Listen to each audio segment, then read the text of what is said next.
प्रभाग क्रमांक 22 मध्ये भारतीय जनता पार्टीचे अधिकृत उमेदवार म्हणून मी स्वतः किसन जाधव, माझे सहकारी नगरसेवक नागेश अण्णा गायकवाड, त्यांच्या सौभाग्यवती अंबिकाताई गायकवाड, युवा सहकारी शिवराज गायकवाड यांच्या सौभाग्यवती चैत्रालीताई गायकवाड, त्याच पद्धतीने दत्तात्रय नडगिरे असे चारही उमेदवार भारतीय जनता पार्टीचे आम्ही गेली 4-5 दिवस झाले सातत्यानं डोर टू डोर मतदारांना आवाहन करीत आहोत, मतदानासाठी आम्हाला संधी द्या म्हणून।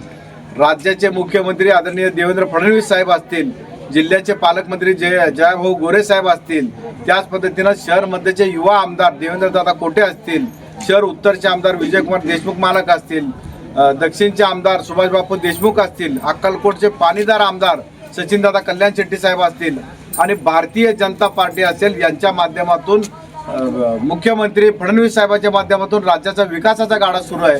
त्याच पद्धतीने जिल्ह्याच्या विकासाचा गाडा पालकमंत्री साहेबांच्या माध्यमातून सुरू आहे। शहर आणि जिल्ह्याचा विकास सोलापूर शहरातील भारतीय जनता पार्टीचे जे विद्यमान आमदार आहेत त्यांच्या माध्यमातून विकास सुरू आहे। ती विकासाची गंगा या ठिकाणी प्रभाग क्रमांक 22 मध्ये यावं, 22 मध्ये त्याचा माझ्या नागरिकांना, माझ्या मतदारांना त्याचा लाभ मिळावा, हा दृष्टिकोन आम्ही सर्व मतदारासमोर मांडत आहे। केवळ मी मतदारासमोर माझी बाजू न मांडता मतदारांचं देखील मी बाजू जाणून घेत आहे।